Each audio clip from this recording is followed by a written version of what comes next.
from young to old. Right? You need to just segmentize, right? You need to segment your market, those that you want to serve. So I always tell them you want to serve either the premium economy, business class, or the first class, just like airplane. Yeah. Correct. Yeah. So once you know that, okay, I want to serve budget airline, okay, okay, fine, no, nothing wrong.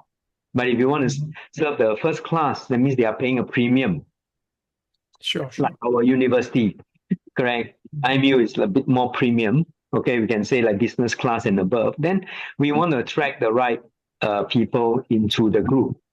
Yeah, Okay. that's actually what I just shared with the people in Malaysia. Yeah. Yeah, Ken is here from Singapore, right? Ken from Singapore. Hello. Hello. It is Wow, we another got Ken one from Ken Singapore. here. Two Hi, Ken is here. Jonathan. Hi, Marcus. Yeah. I thought that I'm the only one gonna be evaluated. No, there's an evaluation. I thought it's like a meeting or something, right? Oh, I mean, it doesn't matter. We're all here for the fun of it. Of course. Yeah. For fun but serious matter, lah. Yeah. Sure. So let me tune my stuff. How is everyone doing? Good. I just came in. Yeah. So You just got in, huh? yeah, I just got in only. Yeah. So I think today is going to be two candidates going to be presenting, right? Yeah. About their Mr. thesis. Ken, Mr. Ken Lee and Mr. Sofrim. Okay. From the BNI also. Okay. Dr. Jonathan is a BNI director. Oh, Professor Miguel is coming in. Yeah, I'm here. Sorry, I thought. So the boss is here. I forgot to put on the Boss is camera. here. Good evening, sir. Hello, sir. Yeah. Hello. Nice to see you. Yeah. Mikhail, I'm a Singaporean, but I'm heading up to Ho Chi Minh this coming weekend. Ah, fantastic. Yeah, if everything good, I hope to catch up with you for coffee. Yeah, I was just going to say, well, I will give you my phone number. Excellent, You excellent. you can message me or Yalo me or whatever. All Yeah. right, please. I am looking forward to see Yeah. you, to Okay. learn more from you. Fantastic. Yeah. So just give me a call Sure. I or will do that definitely. email or message or anything. Yeah, with your permission, yes, I will call you for sure. Fantastic. And of course, with the permissions of So Hien, no? Dr. Yeah. So Hien, We don't need his permission. Oh, we don't need, okay, that'll be great. So he's supervisor. You are the supervisor. He's just admin stuff, you know. Yeah. Oh, no. He has been doing a great job. Whatever that he's doing in Cambodia or for the Myanmar people, they're great. I worked with Mr. Soe, Dr. Soin in Myanmar for 5 years. Wow. Yeah. From 2013 to 18. 18, yeah. And I spent a lot of time coming to Singapore for my work when I was based in Really? Myanmar. Wow. So yeah, I know. So I look forward to see you here. Definitely. I have been talking to Dr. Sohien that I'm looking forward to catch you maybe in Ho Chi Minh when I'm there. Sure. Yeah, fantastic. Yeah. Okay, now Dr. Sohien, you're the chair to this meeting. I'm not sure what I'm expected here, but I'll just play along, okay? That's why I say Mr. Soin or Dr. Soin always put it on me, but I like to listen. I don't have a PhD myself, but I like to he is not a PhD, he is a professor. Yeah, he's more than that, right? Yeah, more than that, yeah. I look forward to your presentation. So go ahead. Yeah. And should I start with the formal greeting? Formal greetings. And then next is from the Mr. Sofarin from the Cambodia. He's already joined. Our best friend. Okay, he's already here. Our best friend from Cambodia. Yeah. And today is Mr. 𝐾𝐽 and Mr. Sofron were presenting this Okay. conference. Yeah, just only two. And the next will be Okay. maybe Dr. Jonathan. Next Okay, speaker. fantastic. Yeah. I think that this time he is not prepared for today events. Yeah. Okay. Okay. So let me start it as a formal format for this event. So if you guys are ready, Yeah. I think it's already here. Dr. Mew, Dr. Okay. So good afternoon and maybe good evening, because from my side it's like afternoon from the Barcelona in Spain. So I think you guys are in the evening. So welcome to this special sessions for the PhD thesis presentation. And I'm Dr. Ken from the POD of the IMU University Cambodia. So we're gonna have the next branches in Europe as well. So that's the reason why I'm here in the Barcelona in Spain. So we have a plan to expand our IMU in the Europe market as well. So it's my honor to stand before you today as your host. We are here to witness a significant milestone for the academic journeys of the doctoral candidates. These scholars have a dedicated years of, I believe so, you have so many years of experience in terms of the research, critical thinkings, and the perseverance to reach this moment. Today, they will present their thesis to our panel of examiner, faculty members, and to you, our respective audience. So let me now outline the objective of the presentation sessions. Objective number 1, to provide each PhD candidate with a platform to present their research finding, clarities professionally. Objective number 2 is to allow the examiner to assess the originalities, validities, and the contribution of each thesis of his field of study. I'm really excited to see what's the topic and what's their presentation is, okay? And the objective number 3 is to encourage the scholarly discussions between the candidates. It's not just a one-way presentation. What we really expect is like we're gonna discuss amongst the doctoral students and even that is what we call the peer, okay? And also the professor as well, okay? And the objective number 4 is to uphold the academic standard of IMU University Cambodia in producing the high quality research that serves society. So it seems like we're going to talk about very specific topic, and also we're going to talk about the impact of what we are going to research and what we are going to present about it. So to cut a long story short, I don't want to explain those kind of compliance and guidelines. So I just want to talk very few things that let's say that's going to be vital and that could be the essential part of the guideline for this today PhD thesis presentations. So please listen carefully, especially for the PhD candidates, okay, who are going to present today. For the guideline 1, it's like a time limit. So you have like a 50 minutes for their presentation. After that, you're gonna have your Q&A sessions, and you can have some of the discussion amongst the students and maybe from the audience, of course. Yeah.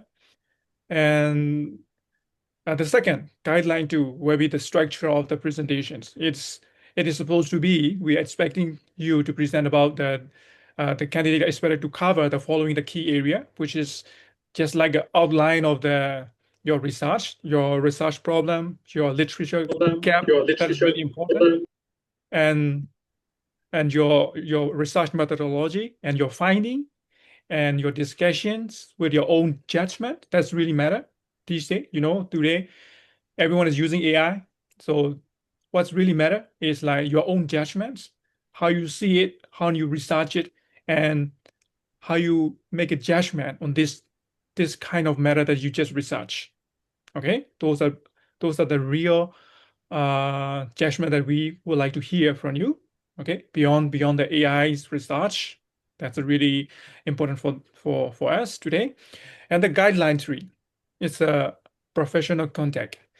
Please address the panel as a respected examiner and the audience as a ladies and gentlemen, so maintain the eye contact, so speak clearly, and avoid rushing. So you don't have to rush everything. So you can speak very slowly, and you can make it more clear communication to the audience. Okay. So yeah. So if you are ready, I think Mr. Kempe, are you ready to present your materials?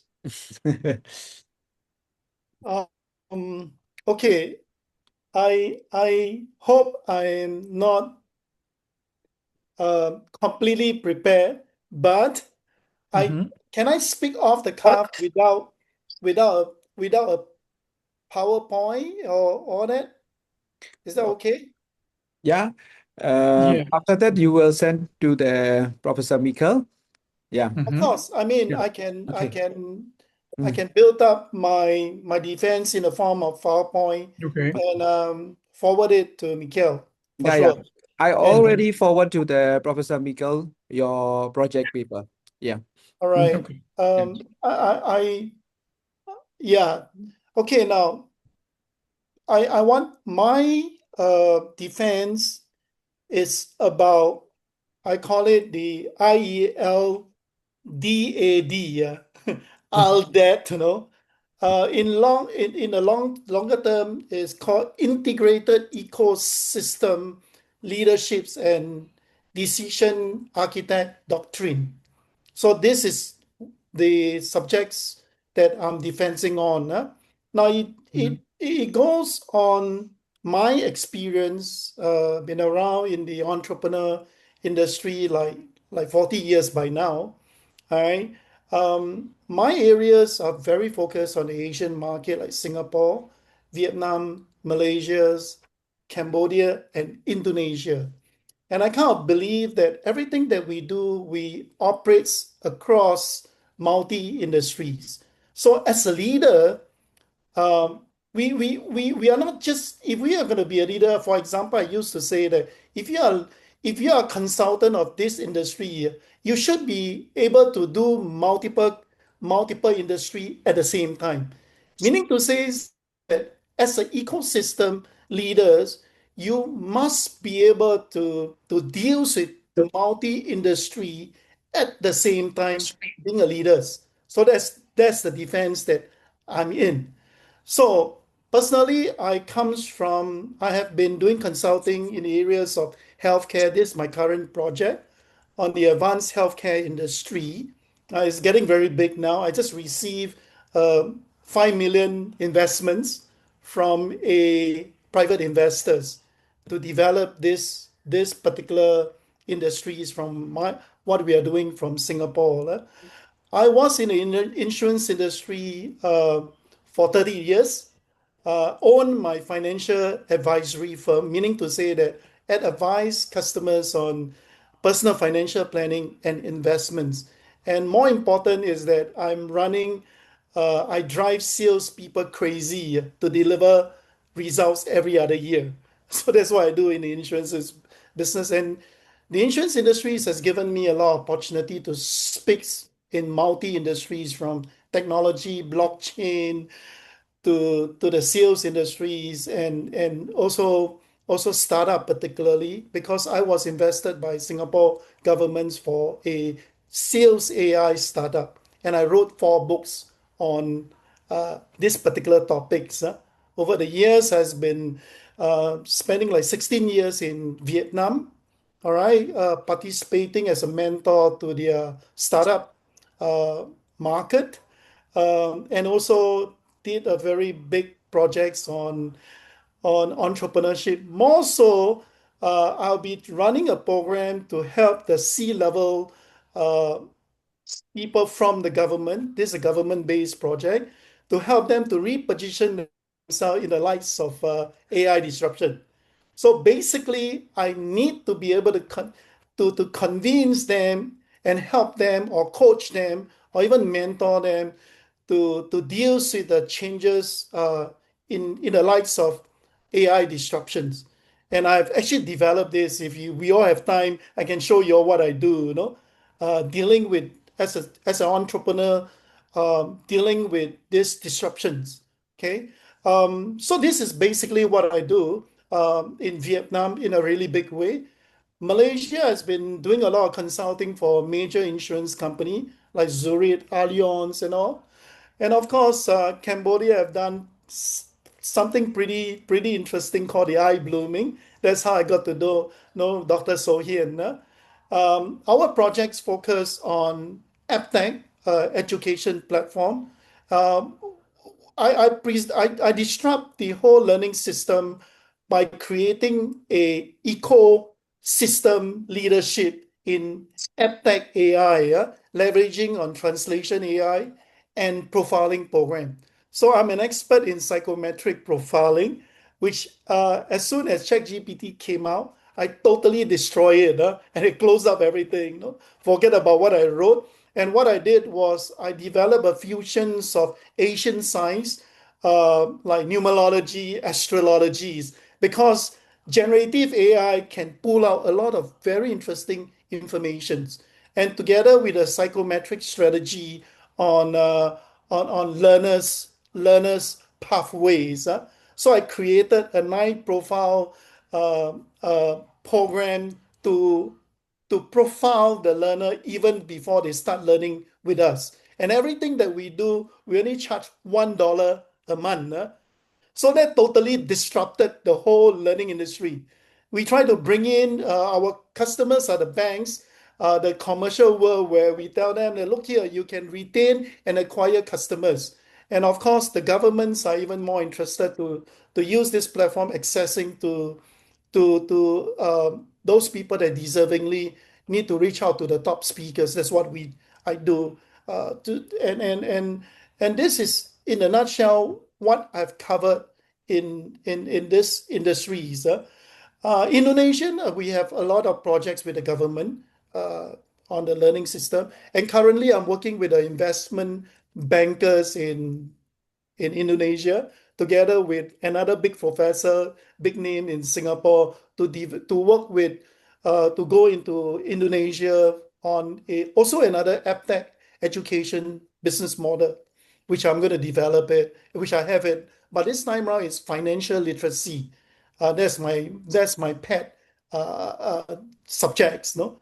So having to say this, what I do on the 3 modules that's required of me in my defense is that I created 3 modules, of which the first module focus a lot on these, I call it strategic decision architect models, which is given to me. And what I did was I kind of feel that we got to stop making big decisions by gut feel. Sorry. This is my second one. The first module that I did was cross-industry strategic leadership. All right. The one that I mentioned is the second one. The first one is I kind of feel that as we grow our business into more industry, our rules and structure must also grow with it. So my thought about ecosystem leadership across culture are very key. Particularly people like me, I travel from countries to countries. Just like this weekend, I'll be attending a board meeting called the Asia Pacific Financial Services Association. They actually invited me to be the advisor as to how to enter the Vietnam market in the insurance industry. So I work because of my background too, So I'm supposed to advise them how to create a business model to enter into Vietnam market. So what I'm trying to impress you guys is that, look here, I have been in multi-industries. Every industry, I always say is that principle is always the same, but the situation change. So the model that we develop must be able to support cross-culture strategic leaderships. So that was something that I written in my thesis. All right. And basically, in terms of government rules, oversight, and all that, I think that we need to be able to create multi-pronged approach to deals on the same principles to be able to strategically lead any industries that we are in. I give you a very simple example. I used to say is that the principles of selling remains constant. Situation change. How does it change? All right. I know that the principle of selling that you got to find your customers, you got to win them, you got to keep them. No. So the only difference is the products that's changing. All right. The steps that I developed, I call it the 12 steps process. Every steps must be able to measure based on the same principles, which means that the 12 steps can be applied to software engineering company, to the education industry, and of course to the life insurance that I'm very familiar with. So like I always say is that the principles of selling is always constant. Situation change. So like I've always been saying this, that look here, everything that we do today must have a process. That brings me to the second module that was given. So I pen it out as the strategic decision architect model. All right. And I used to say that, look here, everything begins with a system. So I used to present and I speak on platform that, look here, in today's industry, you need to have a process. You need to have a system. It is only with system you will then plan to go high tech. All right. So you notice that across the region, you look at a lot of top businessmen are traditional. What it really means, even the government, what it really means that they don't have a process. If they don't have a process or database, what they are facing is they will find very difficult to adopt technology. All right. And when we are talking about technology, I feel that every business that have got system will eventually have their own AI. Meaning to say that even a digital twins of ourselves, all right, eventually can be cultivated if we know how to use ChatGPTs and all that. So the agent, the AI agent is really a high-tech directions that we are going to move towards to. But the problems in this particular part of the world is that a lot of good businesses are run by traditional businessmen. So when AI disrupted us, they don't have a process. So if they randomly picked up some AI and application and they will never achieve a results. All right. It's just like I do a lot of sales consultancy. So what I do is that the first thing first, I always ask them, do you have a proper sales process that everyone in your sales team or your company knows? All right. But if you don't, we got to start from the process. All right. And make sure that everyone knows every point of engagement with the customers.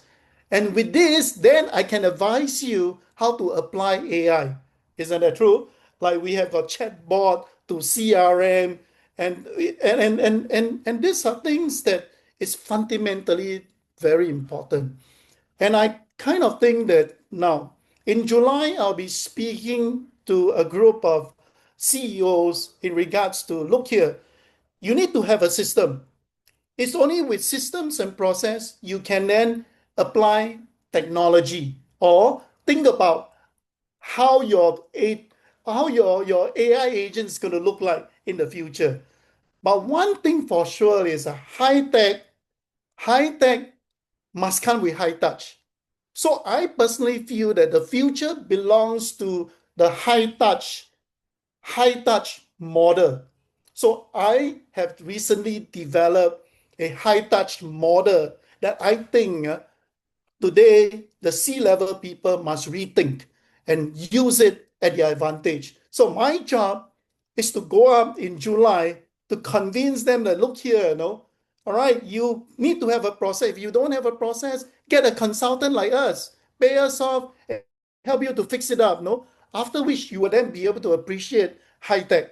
Now, think about it. High tech is a disruption, but the future belongs to high touch. I give you a real scenario. I was talking to university owners in Ho Chi Minh, HoTech universities. So I was talking to the owner. I was telling them that, look here, you all should start AI campus. So the owner was asking, what is it about? What you should do is to convert the most popular lecturer into avatar agent, all right, into avatar AI, and so that then you scan all their literature, they are all systematic, all right, they have their process, theories, everything. You scan them into this big data, and then present the avatar agent for 24/7. Number one is that you solve a very big problem. Young people usually study after midnight, right? They are quite opposite today, and then they want to access to your knowledge for sure because of their thesis or whatever, Now, this is a value add. So the other thing is that today lecturers are facing their chopping board. I was in Da Nang the other day. They put together a group of lecturers in front of me. They were all asking one question: Ken, there's nothing to lecture the student these days, because they are much clever than us, right? They're smarter than us, Before I ask them to do a project, they would have already done it, So they're asking me, can you come up with a new curriculum and coach them with it, This is exactly what is happening in the academia world. And it's very disruptive, all right? And we know in Singapore that many C-level people has run out of jobs because of this disruption. In my consultants, I used to have a few fellow following me, take weeks to do research, I fire them, all right? I say, you should become a salesman to look for my projects, right? I can finish it within a few minutes, of the work. Now, the reality, the harsh reality is already there, So then the owner were asking me, then Ken, what is the good lecturer going to do? You should move them into high touch. As a lecturer, you should get this lecturer to supervise startup. Startup is the very important directions of university today because every students, they are very inspired to do startup, increase their employability when you go out to the real world. And that's a reality. The second thing is this, that think about it, the good lecturer should be now going out to Samsung, Apple, some of the big companies in Vietnam to get them to support them on job, all right, or to support them on internships, So what lecturers should do is to do those PR now, meet up with Apple and convince them that why these university students is one above all, And that's what the lecturer need to do because they are good. The second thing is that they should do career counseling because at the end of the day, as far as I'm concerned, what does the main missions of a university eventually is to find a job, find a good job, a good placement job for the students. The better the students, the graduates are being placed in the company, the better reputation it will be, So in my opinion, everything is down to employability, all right? Employability is the key roles of a university. As a parent, if my kids can get the best job, putting them in these universities, I think technically university has done their job, all right? So that's why, like my kids, one of them go RI, the other one in ACS. The whole idea is that they can get a job easily. So I feel that the key to education today or institution today is employability. Now, so the role of a lecturer should be on the high touch platforms now, all right, where they do career counseling, supervising projects to make it more real in the real world. And that's the difficult part, isn't it? But it needs good lecturer to be able to do this. And I was telling them, come on, at the end of the day, as a university, your bigger problem is enrollment, no? Now you have an AI agent, you have got top university lecturer that go out there to find you a job and to counsel and to suggest startup ideas and so on. And I think that is truly the way to do and to focus on in the future from the high touch directions. So I believe that as a CEO, as a leaders of a companies, eventually we need to think about how to develop, I call it a strategic business strategic AI, you know. All right, we got to have a AI strategic leaders to help us to make decisions. No? So my conclusion has always been that at the end of the day, 50% will be AI agent, 50% will be us, which is soft touch, high touch. No, the high touch skill is the key. Like in Vietnam, in the past, HR company has always got problem in looking for software engineers. During one stage, the highest seekers or employment opportunities in the software engineering and sales manager. Today, software engineering totally kicked out, no? But the sales manager remain one of the top wanted recruits for a company because those are high touch people, high touch labels, no? So the way to unlock the future, as far as I'm concerned, from a decision perspective, is really to create a system. And I used to tell those emerging market, engage a proper consultant. All right, engage a proper consultant to build up your process before you can even appreciate the AI, you know. All right, one of the country that I talked to with the governments, they were saying that we don't even have database, no? Now they are collecting it, no? It's already too late. So what they do is they jumpstart it. Jumpstart is a problem without a process. And this is what I think. So from the second modules of mine, the strategic decision architect models, as far as I'm concerned, evolves around process. Everything is a system. All right. Every system will now becomes high tech, but the opportunity going forward in the future is in the high tech, high touch model.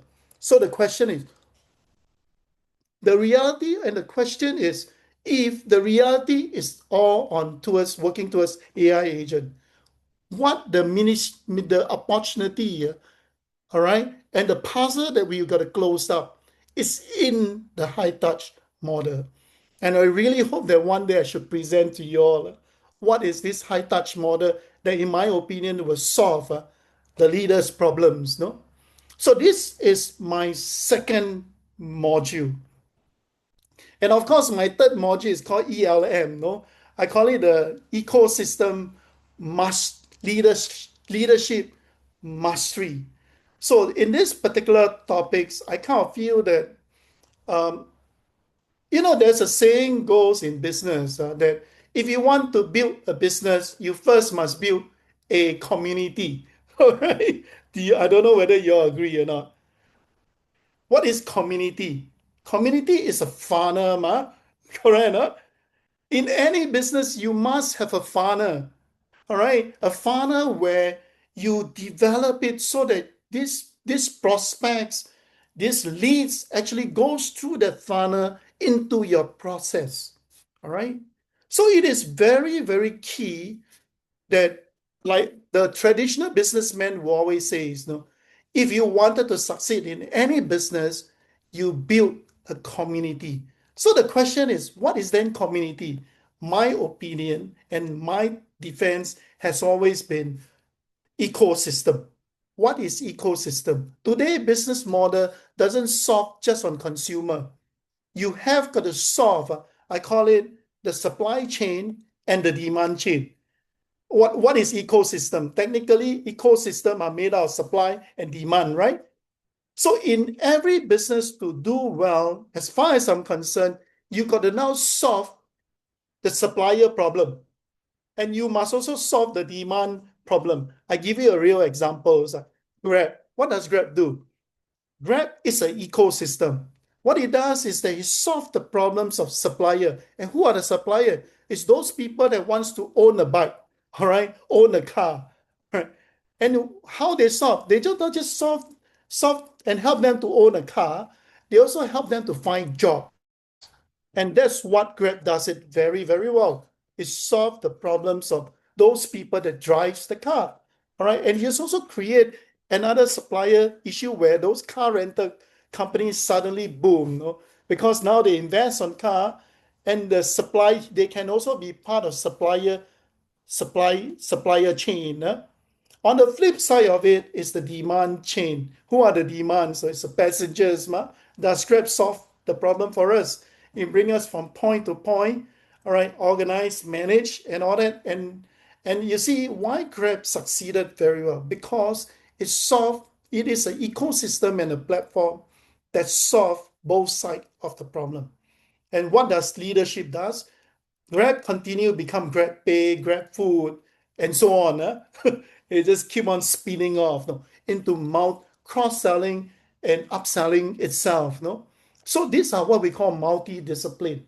So Grab clearly presented a very powerful, long-term sustainable system, and you need an ecosystem mastery in mind, that module, to be able to fulfill this idea about ecosystem or funnel in business.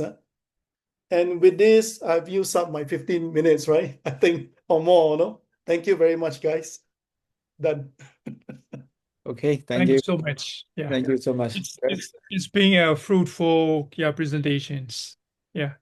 Thank you. So I think it's time to ask the questions by the Sure. Professor Mikkel.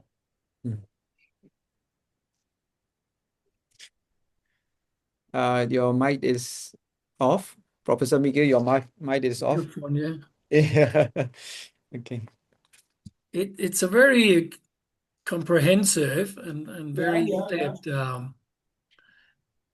What I'm trying to I'm just going off a little bit. Yeah. Thanks, Mikkel.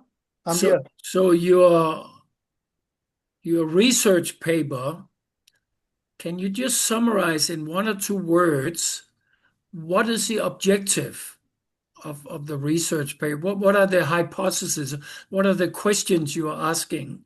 And what are the answers? Okay, now. What are the conclusions? What were the questions and the objective of the research? I think that my research is to fill up the theoretical void in the real world. Yes, As a that's leader. what I'm getting at. As a leader. What are your hypotheses? What are your questions you're asking that you're researching relating to your theory to the real world? What were your...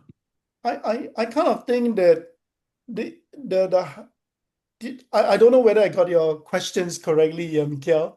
I think that there are the 5 areas of theories that I am building on. All right. Number 1 is there's a lot of leadership theory, right, in the market. But what I'm trying to angle it is from the angles of ecosystem leaderships. Okay. The second part is the questions about, there's a lot of entrepreneurial ecosystem literature in the market. All right. There are all kind of leaderships, no? All right. Disruptive leadership, books are written in very different form. No? Yeah. My question has always been is that with the disruptions of AI, what should be the future going to look like?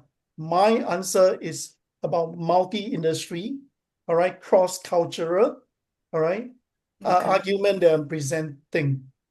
The other thing is that we have also studied quite a bit about decision science, critical thinking, problem solving, and all. And today, I feel that the world are still coming to terms with AI disruptions. Everybody talking about high touch without a high touch solution, all right, as a leader.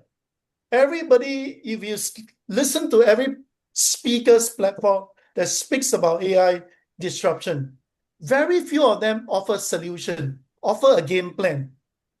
All right, everybody talks about disruptions and the fear. No? So my argument is that I really feel that I wanted to solve this part of the solutions.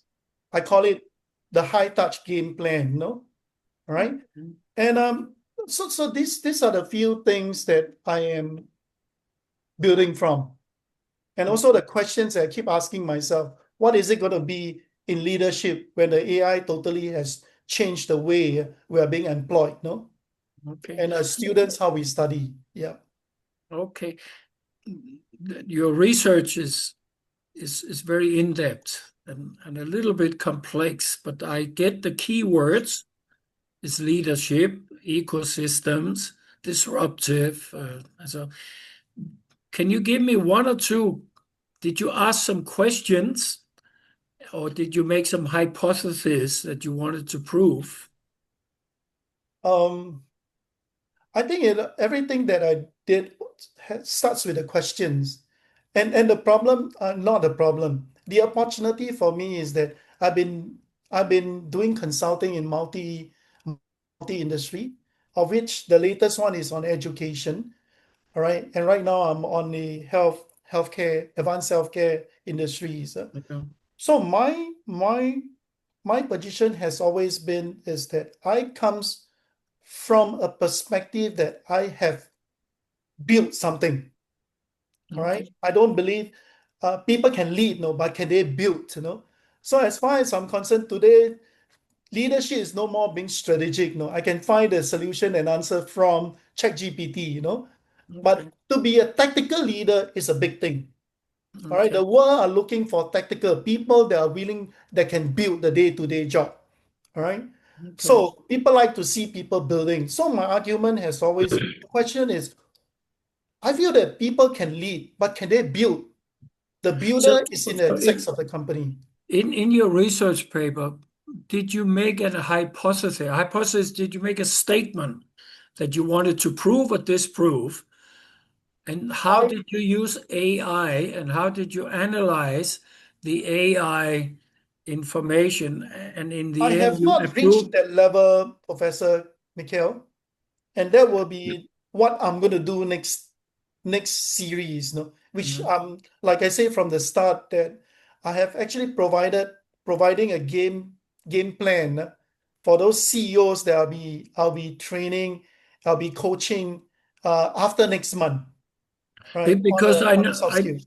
I know Dr. Ken and I say, and also we look very much at the use and the benefits and the validity of using of AI. And a part of your research paper obviously needs to make some questions or some hypotheses, and with the help of AI, you can do literature review. Yeah. But in the end, it has to be your conclusion. So what were a hypothesis you made, and what conclusion did you prove it or disprove and hypothesis, and how did AI help you, and where did the use of AI come in? I'm not sure whether I am aligned to those questions, but I kind of argue it in my 3 modules as I indicated earlier. Okay. And I also give examples of the high touch and a high tech thing. So the hypothesis that I am putting forth to you guys is very much based on the 3 modules of how number one, the cross culture, all right, the cross cultures of how people needs to have that principles, model that can be applied on a multi industries and multi-culture. So that was in the first modules. All right. So what I was trying to prove there is that the systems, the measurement, the tools that's required to be able to drive this objective. All right. Down to the second module, the strategic decision architects that I was really focusing on is that I hope to be able to create a lot of problem-solving tools, all right, to be able to support what I do. So if you go through some of the theses, you will see some of those tools there, right? And from the third one on ecosystem leadership, this has always been my pet areas, of which I say that common business entrepreneurship has always focused on a single part of an ecosystem. Either it's on a supply chain, we call it B2B or B2G, or the B2C. So Okay. can you please, because what I'm trying to aim at is application, the practical application of a PhD research paper like yours, which is very academic and Yeah. very in-depth. So give me 3 or 4 key words. I hear ecosystem, I hear disruptive, Yeah. and now you have to link that to some Problem solving, cross-culture, problem solving, cross-industry. cross-culture. So these And are then things.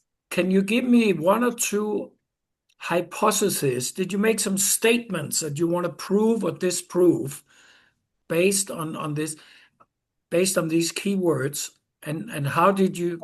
I know you used AI to get some research, some information. How did you analyze it? And what were the conclusion of it?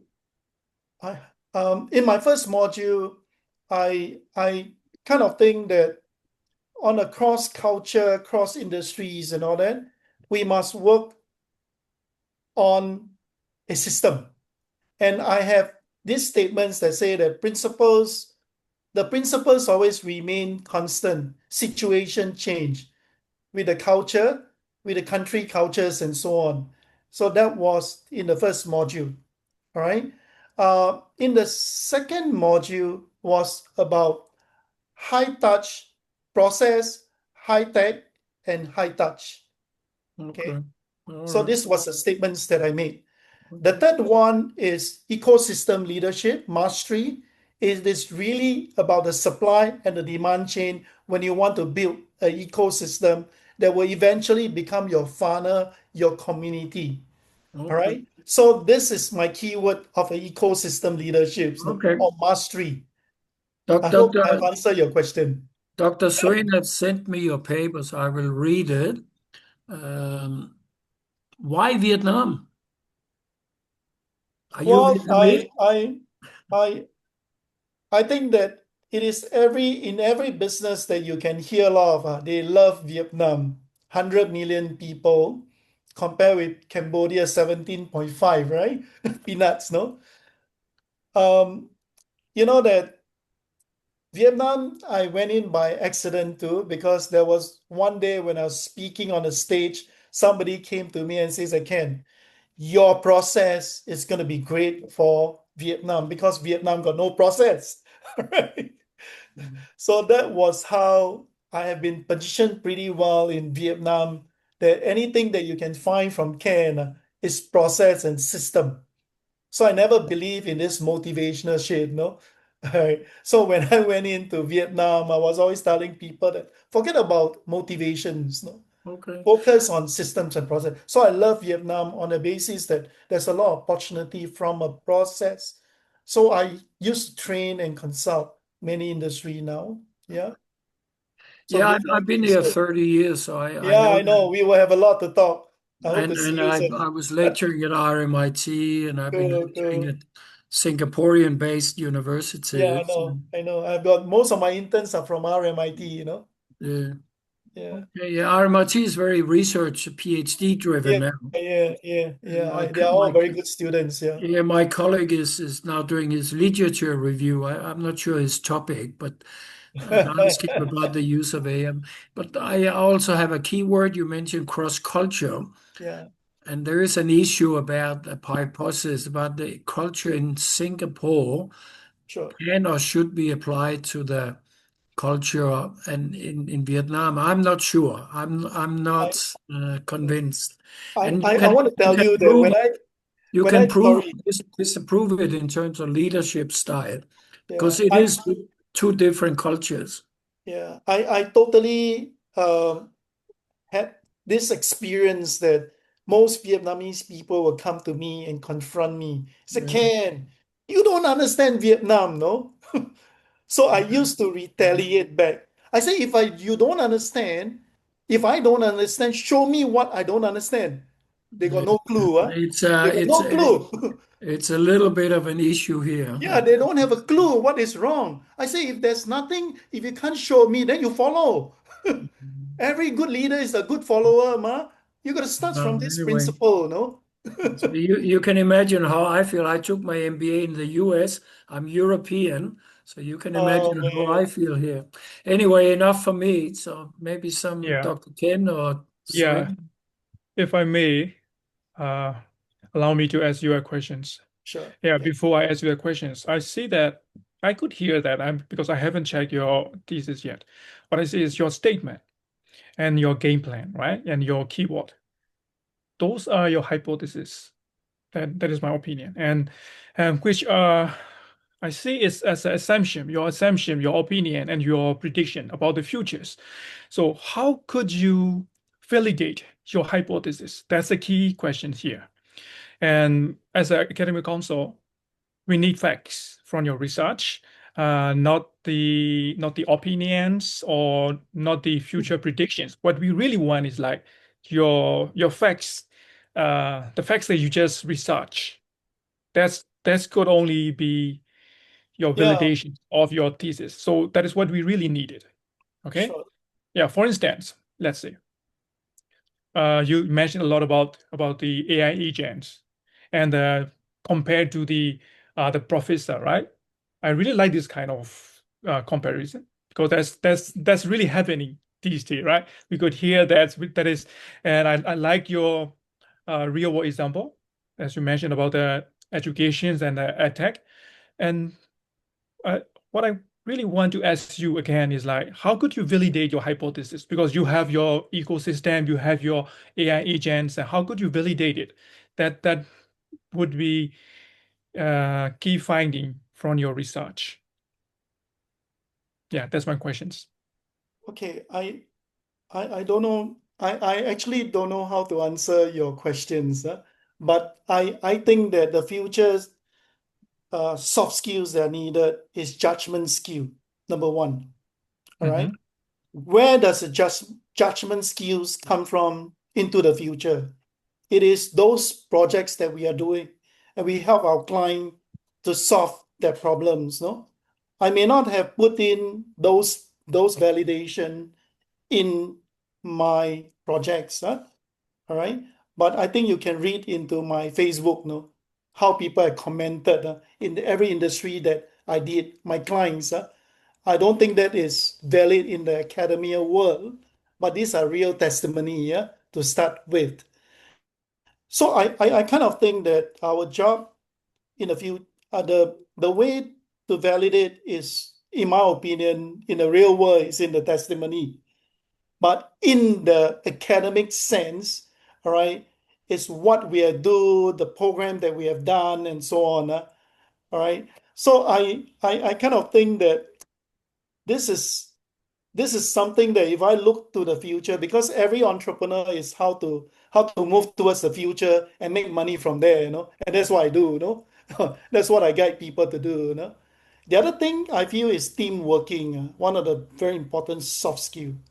So as you can see that as a practical person, we are trying to argue from the in a sense of how it's Um, important and how we I take think a step backward to deal with it. No? we are going to the different directions. My question is would be different because I do believe that you are really successful entrepreneurs.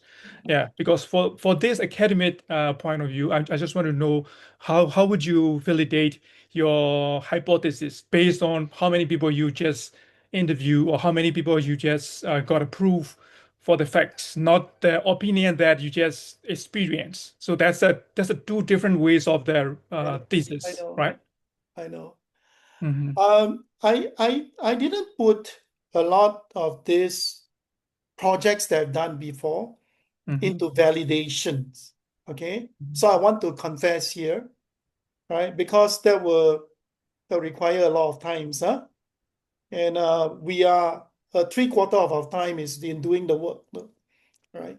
And unless you need it, I can do it, no, for the purpose of academia requirement, no. I'm very happy, so that's my answer to you. Yeah. For instance, because I'm also studying about the high-tech entrepreneurship. So if I want to present or if I want to pitch to my my idea to the let's say, to the investor. I wouldn't say this is a good idea. This is the trend of the AI is happening. But I have to validate my idea. It's like what is my MVP? What is my BMF, right? Stuff like that as entrepreneurs.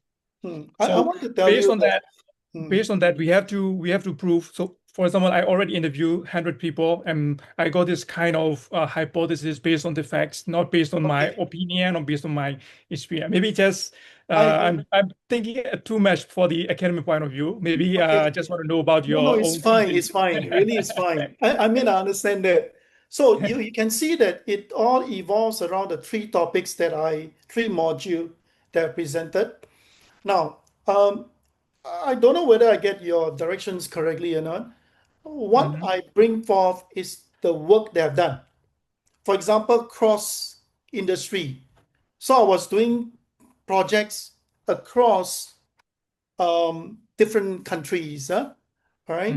So if I'm going to collect the data, I can surely validate my argument. No. All right. So I have not done that. That's my argument. That's the gap that I don't have the time to present those gaps to you from an academic perspective. And I totally agree that every investment that we pitch comes with statistic and data. Right? Indeed. Yes, I totally agree with you. And the other thing that when we pitch for investment also come from our credibility. How the investor evaluate, especially at the startup stage, founders makes a lot of difference. Co-founders makes a lot of difference. People that will use me for consultant looks at my background, what I've done before. Do they look for validation? There are many ways that they can do diligence on me, that sort of things. So my argument to you is that I think it's beyond the validations of data collections. All right. There are also many point of validations as far as I'm concerned. This sort of things, no? And for my second modules, that I've built, I'm a very system person. I really hope that I could have done a lot more to collect those data. And I think it actually, I don't belongs to the schools where I collect those informations just to present it to you all, no? All right. What I would love to do is that one day when we form a community, I can draw out those real life examples and actually speaks about more validated approach to showing you all how it will work. I give you an example. I do psychometric profiling program on salespeople. Numbers, data, because psychometry is about test and retest, no? You need to have 85% accuracy in order to be validated. Example, those are very, very data driven, right? So which I collected it in my system for that matter. Okay. So I think if I pull out all those validation, I could do quite a bit, and there will be a lot to support my hypothesis. My defense, no? Okay. That sort of thing. That's very good. Happy to do it. Yeah, I'm happy to do it, like I say. Yeah. So I could have misunderstood your question initially. Yeah. All right. But I want to tell you that the validation is surely there, given time and opportunities. I'm sure. Yeah. Yeah. Sure. Okay. Thank you. This time is overdue. Nearly 1 hour. It is very good discussions. Actually, I don't have any further questions for the candidates, Dr. 𝐾𝐬𝐭𝐨 today. We have already gone through these projects and closely reviewed the whole framework together over multiple extensive sections. As you know, we have a chat in the WhatsApp. Because we have discussed the methodology and the real-world implementations, before ahead.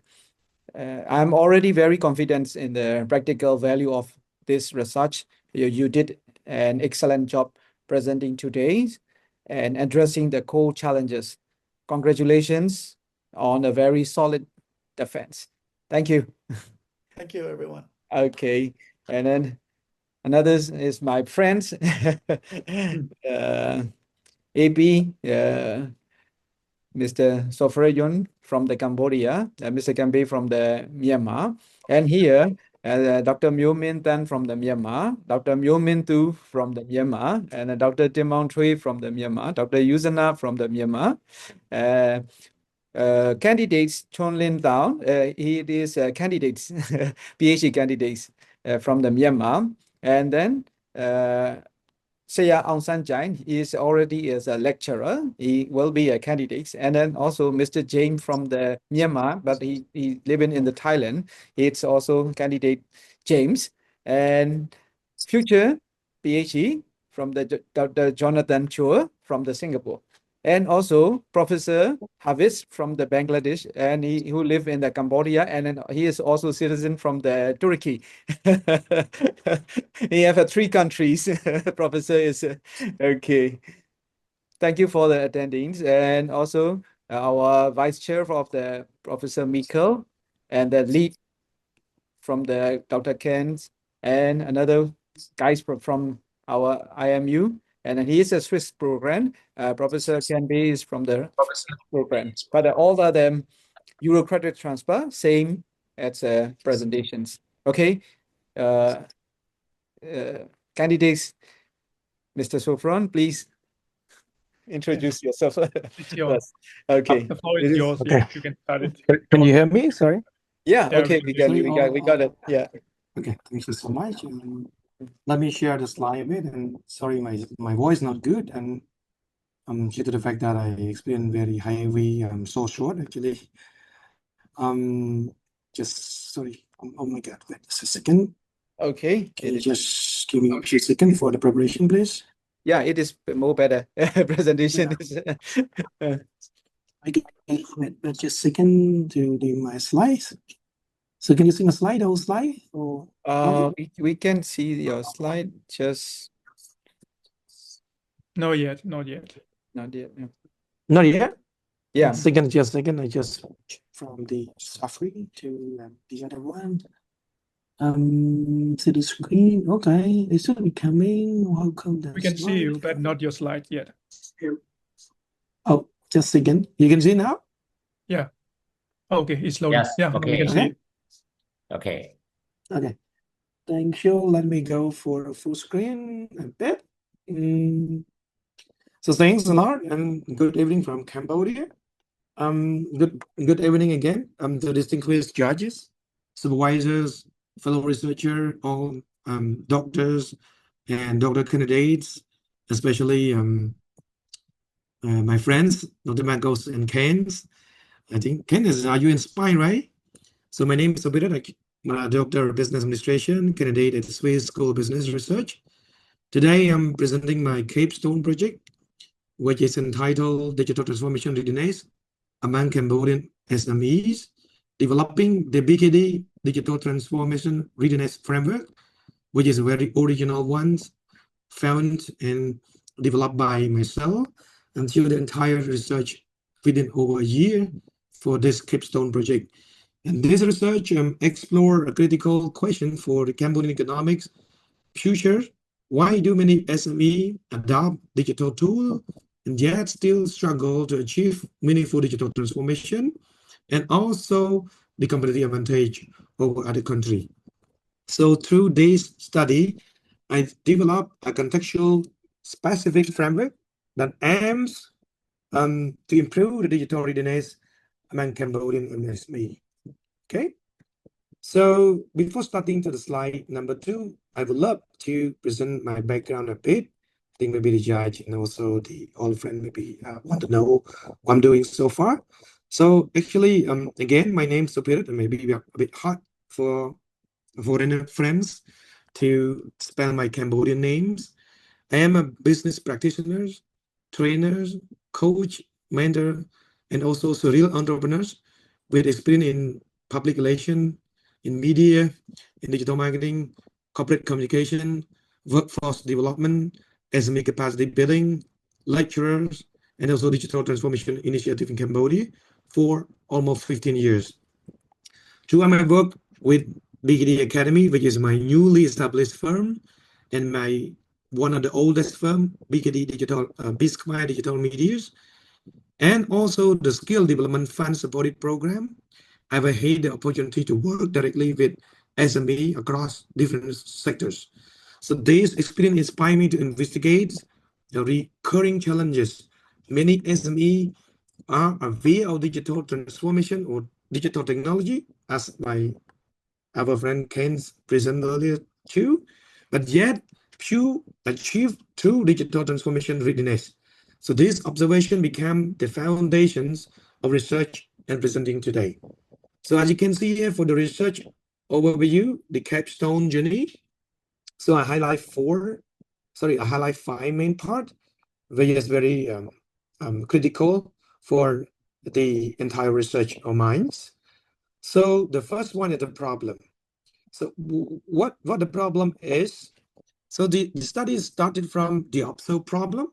I highlight the digital awareness versus the low implementation readiness. Actually, in Cambodia, according to surveys, according to interview and portfolio analysis, we found that the digital adoption is quite high.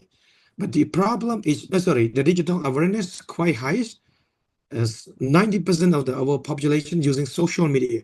But the thing is, most of SME owners, they are facing low digital transformation readiness.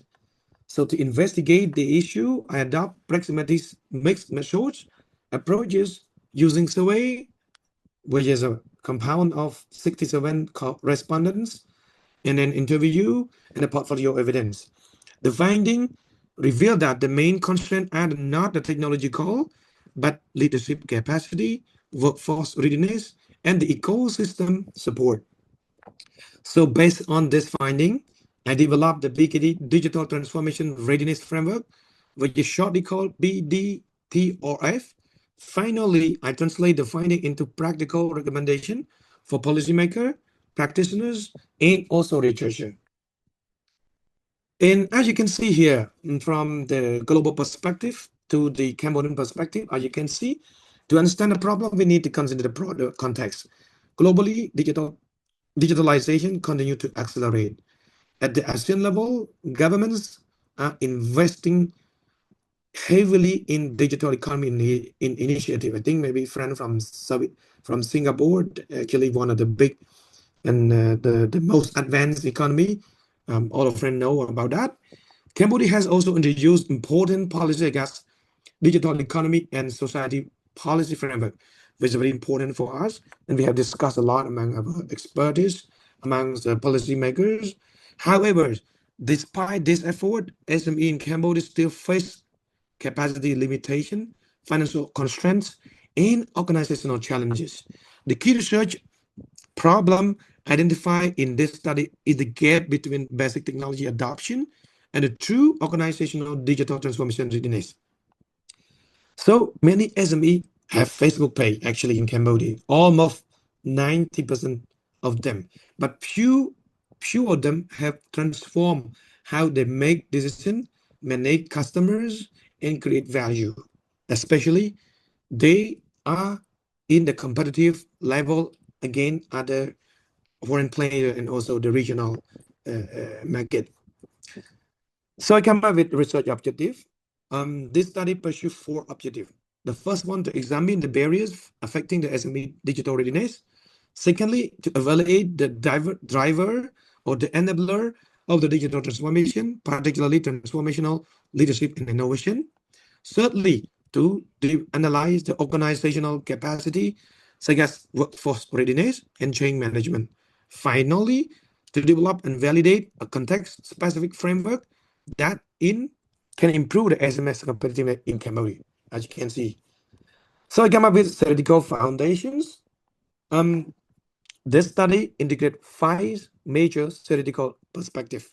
1, transformation leadership. Explain how leaders inspire and guide change. Strategic innovation. Explain how organizations adopt business model and services. Behavioral decision making. Explore the transformational or explore the transition from institution-based decision toward evidence-based management or data-based management. Change management, including ADKA or ADKA. I think maybe the doctors, Miguel, know very well about ADKA or Kotler. That the model I'm using it for, to explain how the organization overcome resistance. Last but not least, ecosystem collaboration. I mean, the same as our Singapore friend mentioned earlier about the term ecosystem. Ecosystem collaboration emphasizes the role of partnership and network. I think it's very important. Together, this theory contribute to understanding digital transformation readiness. And then there's the pragmatist. The pragmatist mixed method research design, as I mentioned earlier. So first, quantitative survey involves 67 SME owners, manager, and entrepreneur. In my research, in my report, more than 250 pages. I'm going to publish in international sites as well. I mention clearly who they are and where they are and how the age is and head education as well.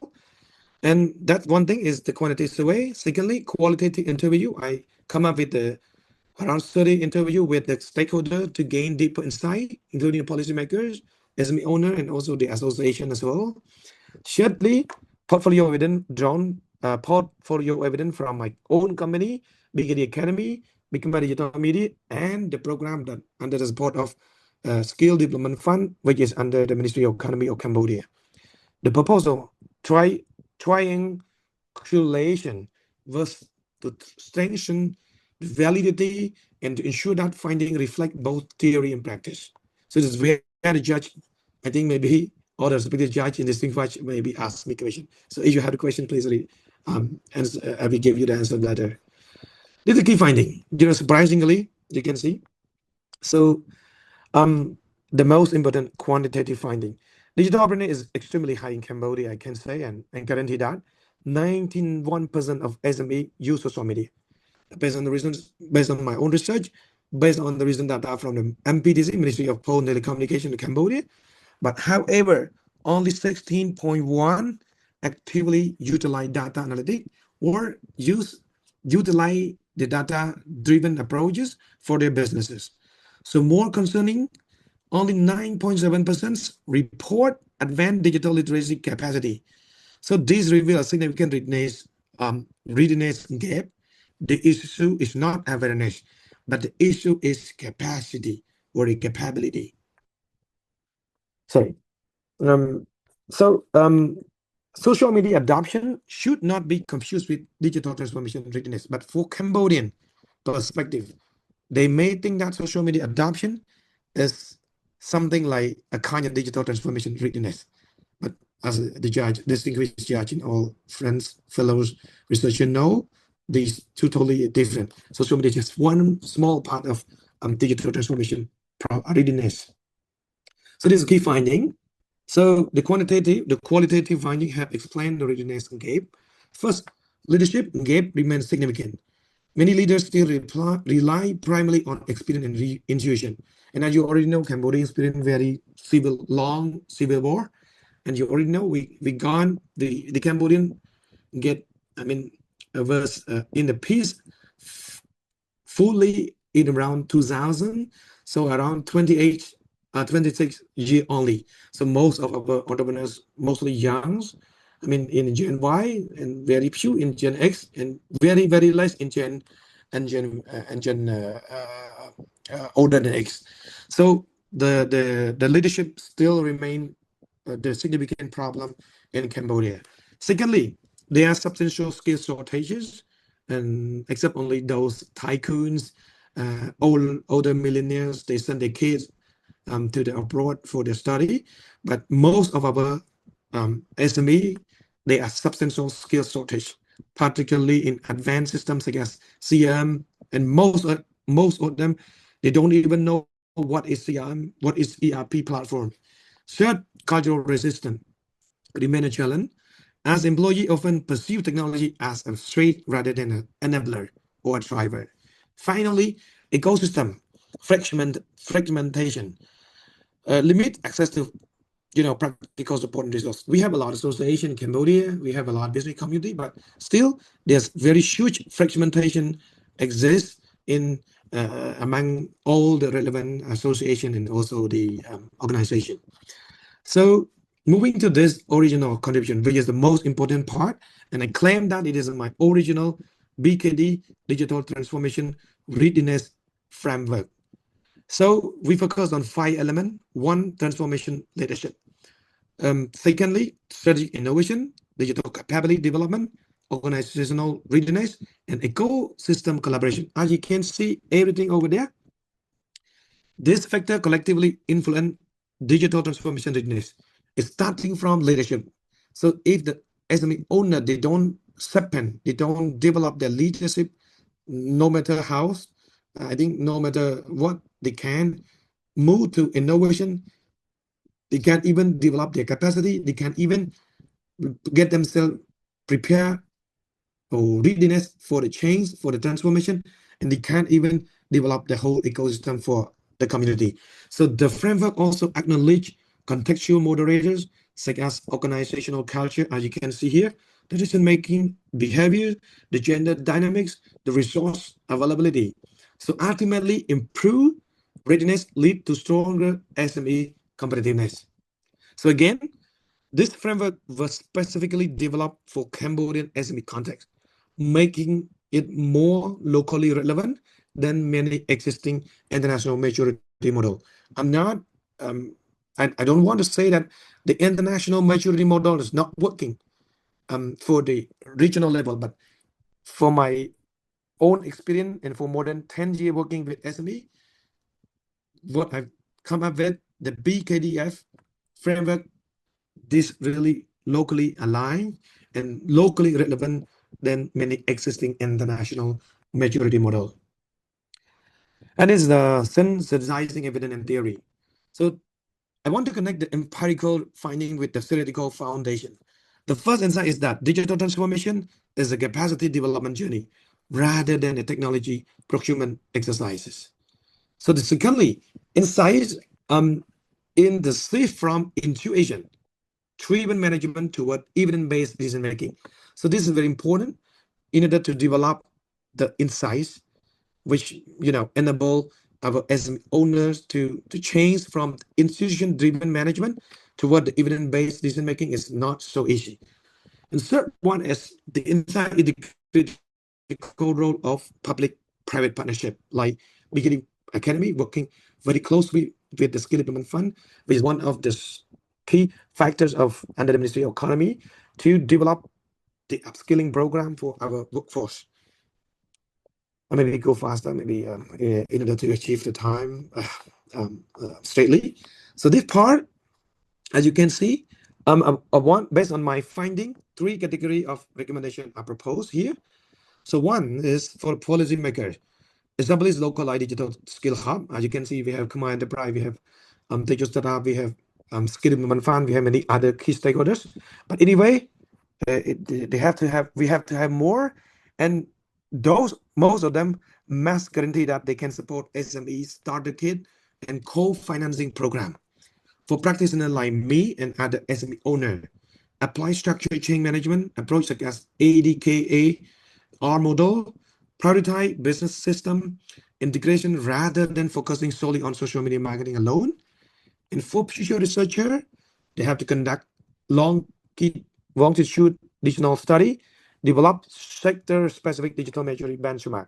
I think the number of researchers in Cambodia is still limited comparing to, advanced developed economy like Singapore, Malaysia. But anyway, now we have more researcher.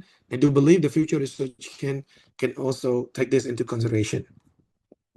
And for this last but not least, conclusion and final statement is research contribute both theoretically and practically through the development of BDTOS framework.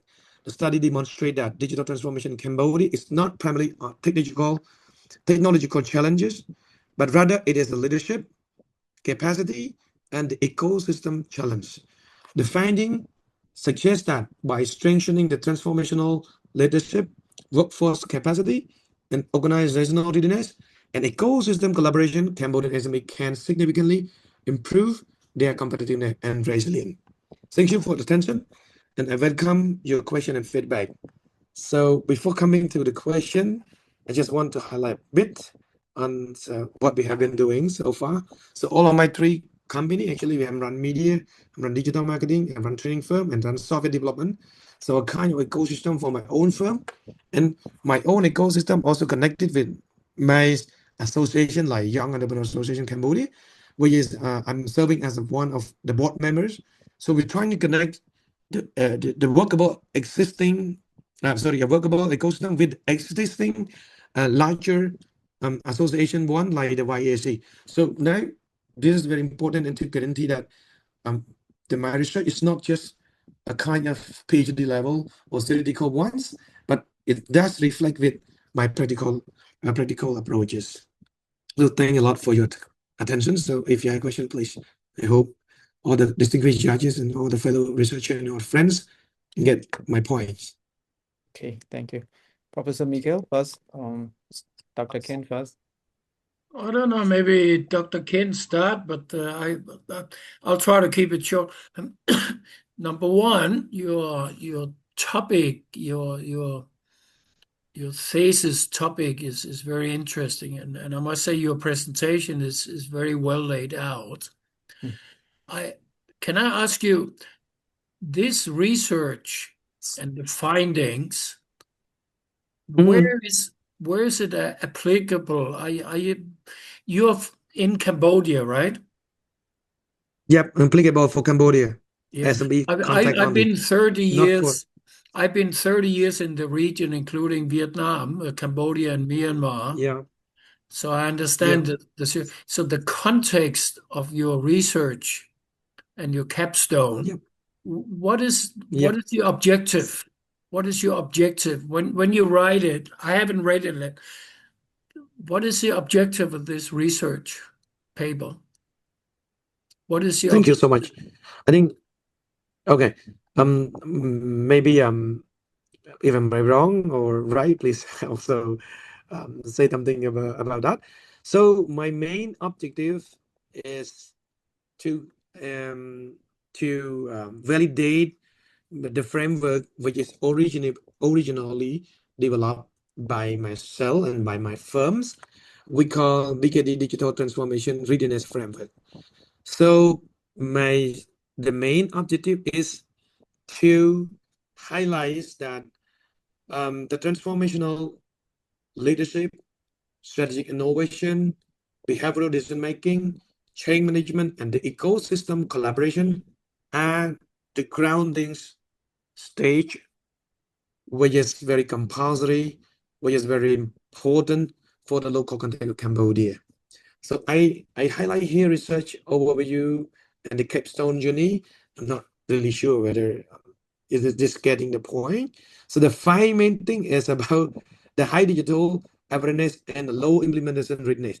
So in the problem that the main objective of my research is to address one big problem is why the Cambodian digital adopters, digital awareness quite high. Over 90% of Cambodian, they use social media, but why they cannot implement readiness for their business, even for their careers? So it is still low comparing 90% versus 16%, 1/6. So I hope answers your question. So my thinking is I'm not a digital expert. I'm not but I understand digital transformation is kind of old now. It's already happened. We're sort of on this. Yep. We're on the third wave now, fourth wave. I mean, you have all the Metas and the Elon Musks and all the Googles, and you have all those guys. They could. My question is towards digital transformation has already happened. What is the next step? What is the objective? Where are you going to take it from here? What are you hypothesizing that Cambodian SMEs, leaders, young people, students, whatever, they still haven't got out of the first level, let alone to the next level? What is your hypothesis? What are you proving? That it's not good enough or lacking behind? And I'm sorry. Okay, very good. I understand the context of Cambodia. You have the digital scams. You have the many problems associated with digital transactions. Where's the paper aimed at? Is it aimed at Cambodia? Thank a lot. So yeah, go ahead. Okay, thank a lot. So to address this, let me repeatedly address on the objective again, and then I will come back. What your question is? What next, right? Actually, the digital transformation is quite long time, as you mentioned. But in I think you know Cambodian market Cambodian conditions very well. Why? Because Cambodia very lag behind our neighboring country, including Vietnam and Thailand. So we are far behind Thailand and Vietnam, and also Malaysia, and very far from Singapore, and even the Philippines, even Indonesia. So we are very comparable with, I can say maybe a little bit advanced, and then Laos, Timor-Leste, and maybe very comparable with me and my friends, I think. So the research, my main research is to examine barriers, identify, let me repeat this again. One is I want to identify key leadership capacity, ecosystem challenges affecting SME digital readiness. Secondly, evaluate the enabler or the driver. I want to assess the influence of transformational leadership and strategic innovation on organizational adaptability. And thirdly, I want to analyze the capacity, the capability, determine the role of digital upskilling, workforce readiness, and the change management. And lastly, last but not least, and to develop a framework, construct, validate the contextually relevant BKD digital transformational readiness framework model to enhance SME competitiveness. So as you want to ask me what's next, actually, it's a very good question, because what I'm doing here for this research, as Dr. Ken, Dr. Marcos, he know me very well. I've been very extensively with SME for more than 5 years, and this theoretical foundation is not only just for theory, for the paper of my capstone project, but this developed from my practical approach I have mentioned earlier. So what's next is I have been using the digital transformation readiness approach, like I mentioned here. Starting from transformational leadership, vision, inspiration, mentorship, strategic innovation through business model, service adoption, and behavioral decision making, shifting attention to data-driven.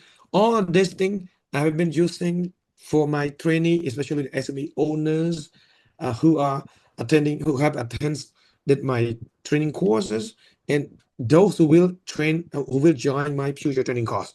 And beside that, like I put here, the development and the validation of BKD digital transformation readiness framework is a context-specific and ecosystem-enabled model tailored for emerging economies of SME, which is not only just for my own company. I'm already ready to share with my association, which is called Young Entrepreneur Association. We have more than 600 members. And all of 600 members, they have more than 205,000 business across Cambodia. So I do believe that digital transformation in Cambodia is not a technical hurdle, but through my research, through this paper, and I'm planning to discuss with Dr. Marcos as well, but maybe I'm waiting for his answers. I'm going to publish my this research to my association and see to my association members to make sure that they can understand a deeper level how they can align the ecosystem with their own business. Yeah, I hope it's not so long for my answer. I'm based in Vietnam. I've been in Vietnam and Myanmar 30 years, and I used to come to Cambodia, but mostly to arrange smuggling of products over the border. So I was my point. Another thing happening. My point is that I see it here, and Vietnam government and Vietnam business community is very focused now on going to the next step in terms of AI, in terms of digital transformation. I mean, digital is nothing new. I mean, 71% of my students, they use AI. It's $20 billion worth of e-commerce. Everybody buy coffee digital. Everything is digital here. Even the government implement now. Yeah. I got a digital VNE ID now. What I'm aiming at is, I think you're talking about transformational leadership, digital transformation. I think you need to push it forward to where can Cambodia position itself ahead, because you will face a lot of competition from Vietnam. Laos, Yeah, you're right. let's forget about Laos and Myanmar, but Vietnam now, with the help of Singapore and China, is pushing ahead. I think you need to address your capstone and say, okay, what is the next level that can work in Yeah. Cambodia? Because you also know there's been a lot of cyber crime and the scams and the thing. So digital associated with Cambodia has been a little bit of a question. And I think you can look at some ways. I don't know your business in details. Maybe you can look for Yep. how can we leap ahead. You need to leap ahead a little bit. Digital transformation, the transformational leadership are all words already. You need to Yep. move forward. Okay. Maybe I just want to emphasize a bit on the macro policies and then implementation recently. Like you mentioned, actually, we strongly believe and we strongly understood about the very strong competition amongst between Cambodia with the neighboring countries, like especially Vietnam. To be honest, actually, we are not afraid, or we are not so serious with other major developed country like Singapore anymore. But one of the two countries in Southeast Asia that very fast moving is Vietnam and Indonesia. The two countries very leapfrog the whole economy. So basically, like me today, I'm coming back from very big group economists, Cambodian economists meetings. We discuss a lot about the some certain policy and introduce them about my BDTOS as well. And you also mentioned about the GRAM, online game and also the online graph. Actually, we have taken seriously so far, and as you already see, check the news. More than 100,000 of gamblers have been arrested and expatriated to their own country.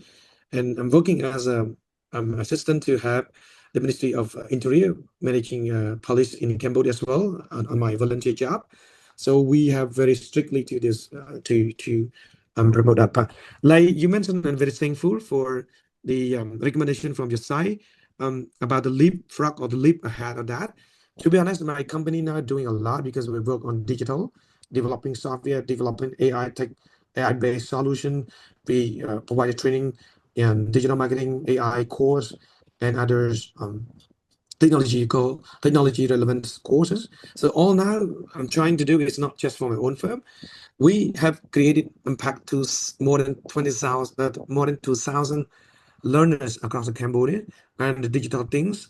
And we do believe that through this contribution and also the framework that we develop, we can leapfrog to our young generation. And luckily, Cambodia have the most Gen Z. Over 70% of Cambodian and young in Gen Y and Gen Z, mostly Gen Z. Over 30%, over 50% of Cambodian are Gen Z. Yeah. Yeah, that's. So I think that is a good. I would recommend, as again, I don't know if you can focus on some niche markets. I see Cambodia as I know in Cambodia since 30 years. Tourism, agriculture, logistics, shipping, that sort of things. Focus on some specific segments, economic segments that drives the economy. Because there are problems, and you cannot just lay over a digital solution.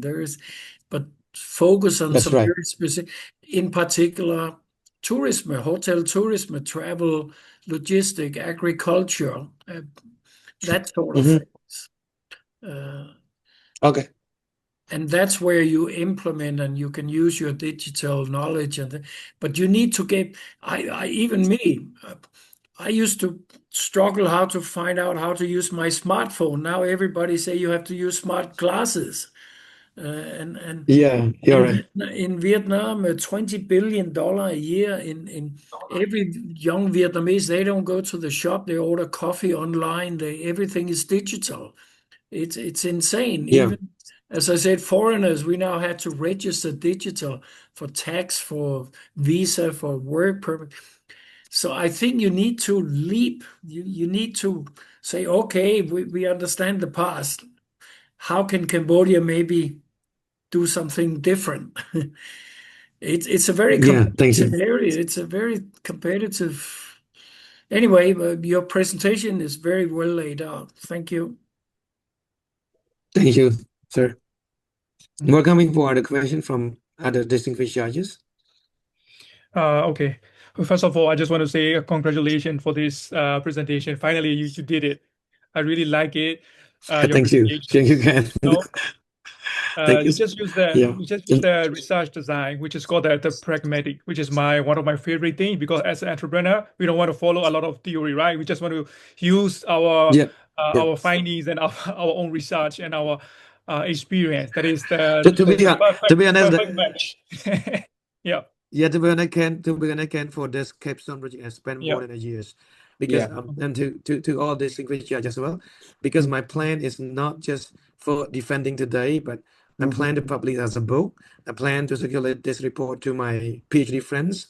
Sure. I want to ensure that even though it's PhD by portfolio, but the result is not just copy and paste, but it's original work, and it's applicable for the Cambodian context, and it's useful for the future generation, especially the Gen Z, entrepreneurs, and policymakers as well, and the future researchers. So, okay, please continue. Yeah, Yeah. I agree with you. As I mentioned, I really like your research design, and also you mentioned about the empirical evidence. Those totally relevant Yeah. each other, and those are Thank you. perfect for the formulating your own theories. Yeah, that's the ideal one. Thank So you. yeah, Thank you so much. as I could see the best practice and the process that you've been trying to create. So what is the outcome and what is the impact in the specific time? I think you are focusing on the Cambodia market, right? So may I just know that what's the outcome and impact in very short sentence? Okay, you mean the outcome of my research, right? Outcome and impact. Yeah. Okay. The impact of my research. Okay. So that's a very good question, and thank you a lot for this. Let me move a bit to this. Still, I want to still focus on original contribution part, which is called BKD, Digital Transformation Readiness Framework. Actually, because due to the fact that we found we found four main things, that is coming from the qualitative perspective. Leadership gap, rely on gut feeling. Like you can see here, the many leaders rely on past experience. There's a lack of structured, data-driven digital vision, and they have the basic tool, but the lack of talent to manage the complex of ERP. The employee often fear new technology, SME are often disconnected from national digital strategies without localized and practical approach. That's why the main outcome here is to fix the gap between the leadership gap, skill shortage, cultural system, and ecosystem fragmentation. But to be honest, according to my research and recent, I find out from my recent survey, not only this survey, even though on the papers seem like it's easier to do, but it's not really easier. So through this BDTOF, I still believe and very confident that it will serving as a foundation for sharing to the community, for sharing to association, that they are open for collaboration, for changes. Like you can see, the organizational culture, behavioral decision making, gender dynamic, and responsibility become very big part. So I do believe the impact that from this will play even a small role, but in the future will be a bigger role in sharpening the way that our leaders do things and how they develop innovation, how they should improve their capacity, and they develop their readiness for transformation. And finally, they can be a part of the ecosystem and collaborate with each other. Okay, that's a That's good so much. impact. Yeah. So my last question, just one last question, because as you mentioned about the gap between the literature review, right? So I just want to know that what's the gap between the existing theory and your theory as a BD-DRF, right? So that is your framework. Okay. But between this and our current framework is actually it's not so much because honestly we have a lot of things happen, but the problem is that the BDDRF framework is some coming up from really practical approaches from what I'm doing my firm and all the key stakeholders of my firm that have been doing so far, and then I start collecting as experience and the approaches to apply. So how big the gap is, I can say that it's quite far. If you can count in percentages, around more than 40% the gap between the old one and the existing one and what we implementing. So the big gap is not just about the digital adoption, but they do a way of digital adoption, but the only thing is they don't want to change, and because they organize not culture, because the way they things, the way they have been using, the gender dynamic, like I mentioned it, still not fully or readiness to change or to develop for their own career and their own firm. So that the gap is quite short, I can say. Yeah. Okay. Hope I can answer your question. Yes. Okay. My Ken and also Dr. Miguel and also all my distinguished judges. Yeah, I also alert to Dr. Marcos.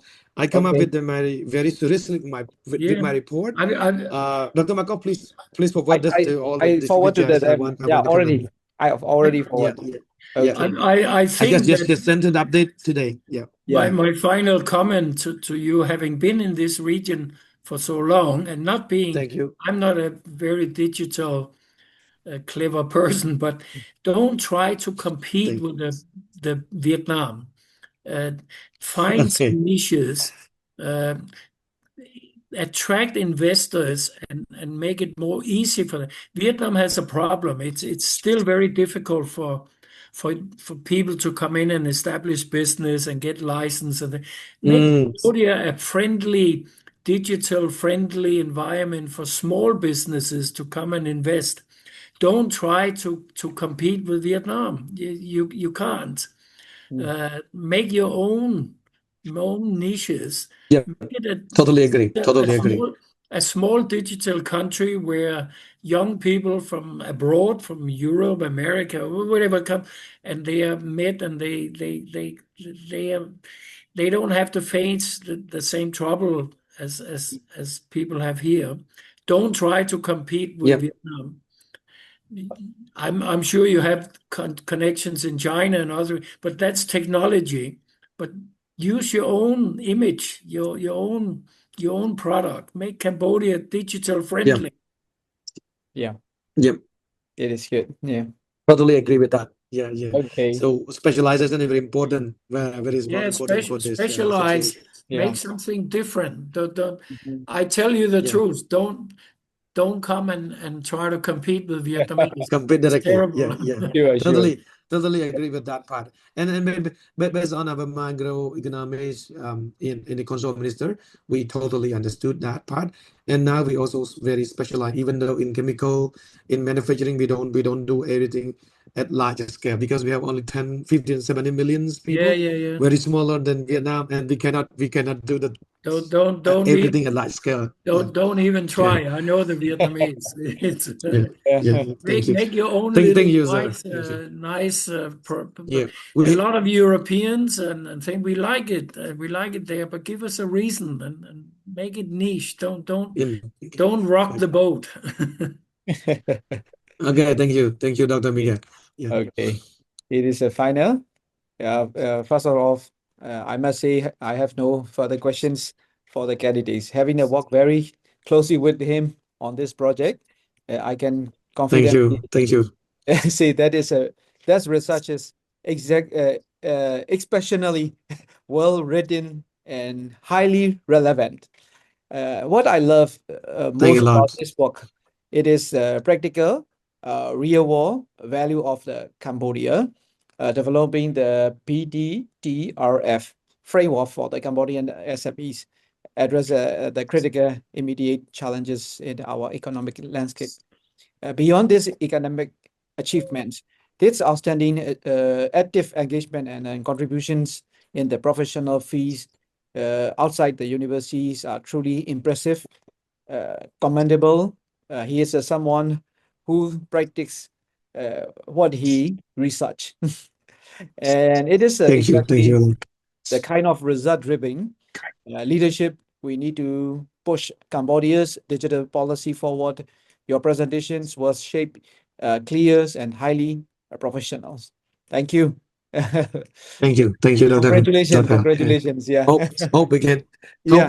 catch up for many more time to do it, and I hope my publication will be published and Yeah. promote SSB or widely in Cambodia market. Yeah. Yeah. And then also I will put in the console minister as well. I told my friend already. Sure. Yeah. For the policymakers to check as well. Yeah. Yeah. Thank you. Okay. And in this group, we have a lot of the PhD already alumni and some other candidates. They can use of this policy in Myanmar and also Bangladesh, Thank you. Turkey, Yeah. Barcelona, and any other countries Okay. as well. Yeah. And you also publish on the publisher with the Dr. Ken is Yeah. a part in digital. That is good. Yeah. Sure. Okay. Sure. Okay, let's Okay. finish up, and thank you for this day. Dr. Ken, any closing Thank remark? you. And Professor Mikhail, Yeah. closing remark to do? Yeah. Thank you.